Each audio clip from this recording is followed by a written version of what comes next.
Alrighty guys, welcome back to the Madden 20 Raiders Connected franchise. We did secure a playoff position. We won the AFC West with a 9-7 record. The Chiefs were not able to win the division despite winning all of their last games and having the same record as us. So we are in the wildcard team. We will host the Miami Dolphins, who have a better record than us. Hopefully we can make the most of the home field advantage. Josh Jacobs is healthy, so our full team is now back on the field, and that should be a good one.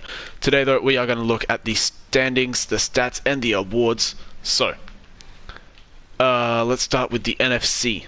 The Seahawks win the NFC with an 11-5 record. They are the number one seed. The Eagles and Falcons also had 11-5 records, and they finished second and third respectively. The Cowboys secure the first wildcard position with a 9-5-2 record. Damn, 2 draws in one season. They have the number 5 seed. The Saints snag the Saints. Well, I'm wondering why it says X. It should be Y. The Saints have the division. They're the number 4 seed, and the no. My bad. The Falcons have won the NFC South. The Eagles the NFC East, and the Seahawks NFC West. Packers win the NFC North. They are the 4th seed. The Saints are the 6th seed with a 10-6 record, and that means they'll play their division rivals in the Falcons. The Cowboys will take a trip to Lambeau. Cardinals just missed out on the playoffs with a 9-7 record. Vikings weren't too far behind.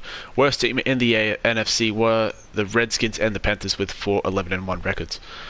AFC time. The Steelers are the number 1 team. With a 12-4 record, they have the 1st seed.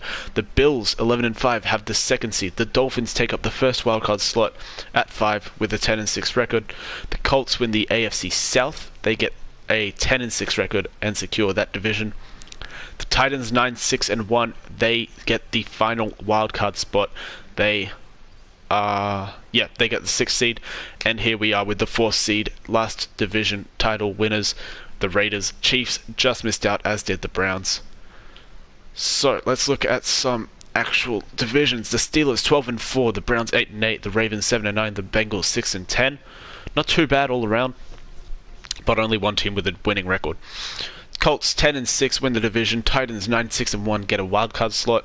Jaguars 7-8-1, and the Texans 6-10. AFC East, the Bills with an 11-5 record. The Dolphins just behind, securing the wildcard spot, 10-6. The Jets 6-9-1, and the Patriots 6-10-0. AFC West, we finished with a 9-7 record and won the division. The Chiefs 9-7 and won the division.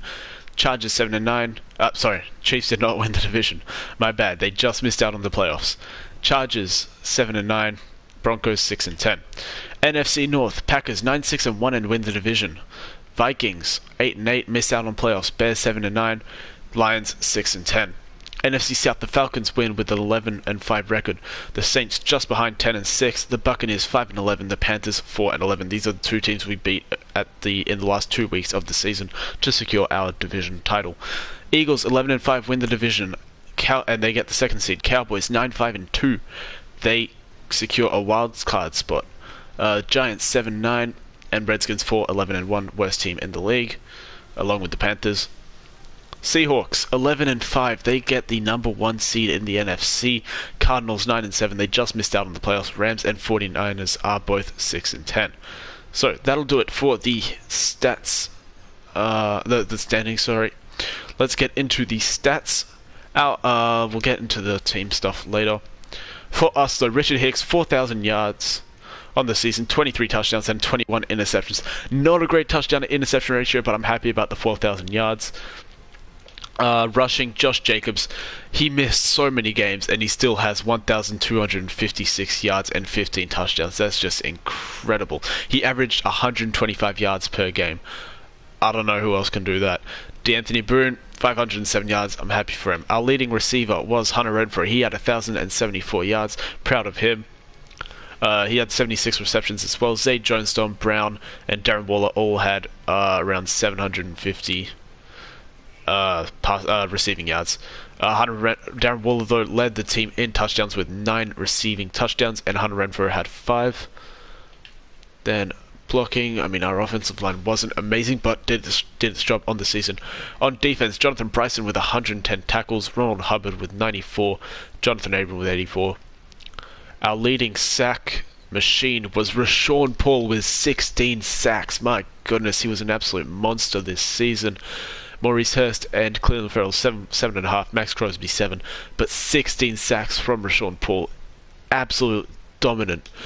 Interception leaders is Jordan Lewis, he had 3, but then Jonathan Bryson, Carl Joseph, Ronald Hubbard, and Jonathan Abram each had 2, and Trayvon Mullen had 1 for himself, and that was probably the best pick of the season, for sure. That was an incredible interception by Trayvon Mullen. It was one of the early weeks where he came in out of nowhere and just got his feet in bounds. It was quite the play. Kicking, Daniel Carlson had himself a day. Let's get on to the entire stats for the NFL, starting with the passing. Leading passer was Jacoby Brissett with 4,452 yards. Baker Mayfield not far behind. Quite a lot of quarterbacks in that area. Richard Hicks, I think, clocks in at 10 with 4,011. Leading touchdown passer was Sean Lynn with 41. Lamar Jackson just behind with 40. But Lamar Jackson had a much better touchdown to interception ratio than Sean Lynn. Most interceptions goes to Sean Lynn and Jacoby Brissett with 22.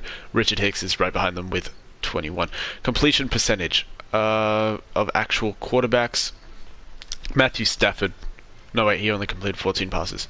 Dak Prescott, 75%. Not bad. Alright, rushing. Ezekiel Elliott, almost 2,000 yards on the season and 16 touchdowns. That is insane.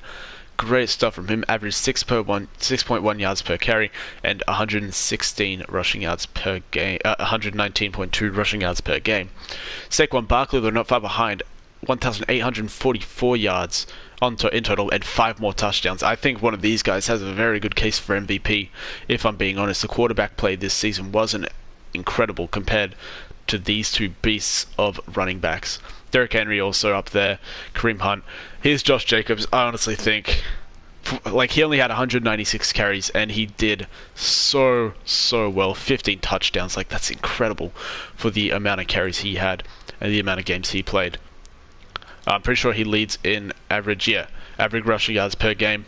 Josh Jacobs leads in that, so that's got to count for something.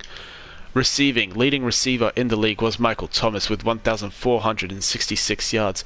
John Ross had 1,217. Auden Tate 1,145. Receiving touchdowns, John Ross got 18. That's quite impressive. Michael Thomas 13, as well as Christian Kirk and Willie Snead. On defense, leading tackler was Kendall Beckwith with 142 tackles. That's quite incredible. Miles Jack, DJ Anders are behind him. Yeah, not quite where we wanted our linebackers to be, but Jonathan Bryson didn't start until Carl Joseph got injured, so that's got to count for something as well. Leading sack machine was Khalil Mack, 19.5 sack. Myles Garrett behind him, and Rashawn Paul found himself in top 3 in sacks in the league. That is a huge deal for us. Absolute monster of a linebacker. I'm happy he's playing for us. He beat Aaron Donald in sacks. Minka Fitzpatrick and Miles Jack with 6 interceptions on the season. That's insane. J.C. Jackson, Benardrick, McKinney, Drew Tranquil, Isaiah Oliver, and Dante Jackson all had 5 to come second in that. Kicking, best field goal percentage was Grant Lucas. He was 14 for 14 on the season. That's quite good. Will Lutz, 18 for 19. I don't think, Daniel Carlson did miss quite a few. He missed 4. Some of them were crucial ones that maybe cost us games. So, that's it for player stats. Team stats. Best offense in the league was the Browns with 6,361 yards on the season. Steelers not far behind them with 6,234. Giants in third with 6,091, and we are just there in fourth with 6,035. The Dolphins, who we are playing in the wildcard round, are just behind us in there, so that's going to be a very entertaining game. Best passing yards were best passing team was the Patriots with 4,509 yards. Browns 4,302 yards.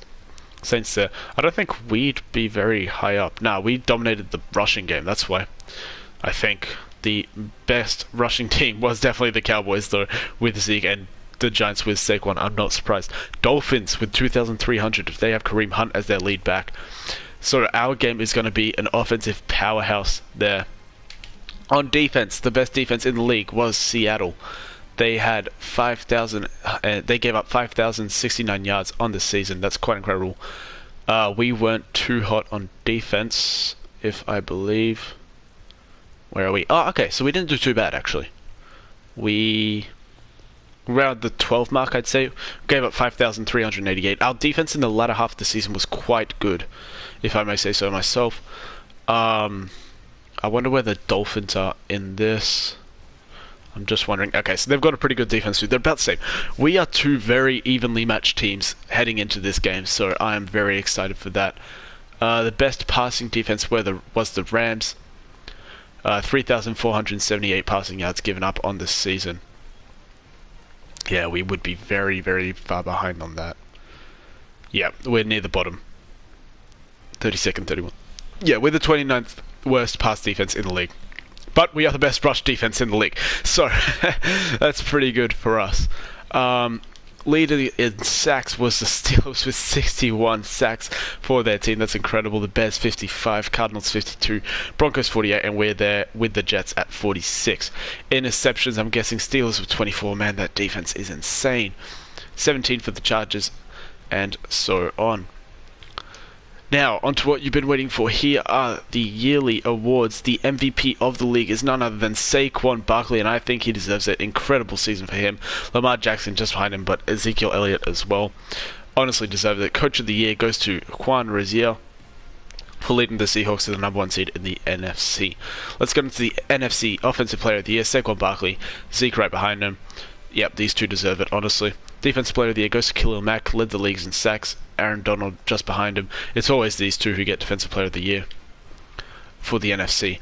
Offensive Rookie of the Year, Tyson Bennett for the Lions. Defensive Rookie of the Year goes to David Celestin for the 49ers. Best quarterback is Aaron Rodgers with 9-6-1. Josh Rosen for the Saints got second place in that. That's pretty good. Saquon Barkley, best running back. Best receiver was Michael Thomas, who led the league in receiving yards. Oh, Zach Martin again with best offensive lineman. Aaron Donald gets best defensive lineman. Not surprised. Khalil Mack, best linebacker. And Dante Jackson gets best defensive back. These never change, honestly. Grant Lucas, yep, perfect field goal percentage on the season. But I feel like the defensive players never change for the NFC. AFC time, Offensive Player of the Year is Lamar Jackson. Trubisky just behind him for the Chargers. Mahomes is there as well. It's crazy when these guys are both in our division, Trubisky and Mahomes, and yet our division was one of the worst in the league. Defensive Player of the Year is Miles Jack with Benardrick McKinney just behind him. Myles Garrett's there as well. Rashawn Paul came 4th, which I'm pretty happy with, and Jonathan Bryson was up there as well. Lots of Steelers players as well. Richard Hicks gets Offensive Rookie of the Year, the quarterback for the Raiders. He was pretty good, I gotta say. Just the interception count was quite high, but he looks very promising. Torrey Bright gets second place for the Steelers. Defensive Rookie of the Year, Trey Harding. Best quarterback, Lamar Jackson. Yeah, Richard Hicks isn't in there. Derrick Henry gets the best running back. Nick Chubb, Kareem Hunt, and Joe Mixon are all above Jacobs, but Jacobs did not play nearly enough games as he should. And Kareem Hunt for the Dolphins. Oh, I'm telling you, this wildcard game against the Dolphins is going to be intense. Two powerhouse offenses and two decent defenses. Our passing defense is terrible, but I mean, we should be able to do alright. John Ross gets the best receiver. He was outstanding this season. Well, I want to see if Renfro was in there or not. No, okay. Best offensive lineman, Quentin Nelson, Ronnie Staley. Best defensive lineman, Myles Garrett. And wow, two Steelers players up there. Best linebacker goes to Rashawn Paul. Let's go. He finally gets an award. I'm happy for him. Had an outstanding season. 16 sacks. He's incredible. Minka Fitzpatrick gets best defensive back. Best kicker goes to Eddie Pinheiro. Daniel Carlson has been dethroned. He did miss a few too many kicks on the season to reclaim his title, but Eddie Pinheiro is now on top in the kicking division. So, that'll do it for the standings and awards of this season. We will start our playoff run next episode. tune in for the wildcard game against the Dolphins.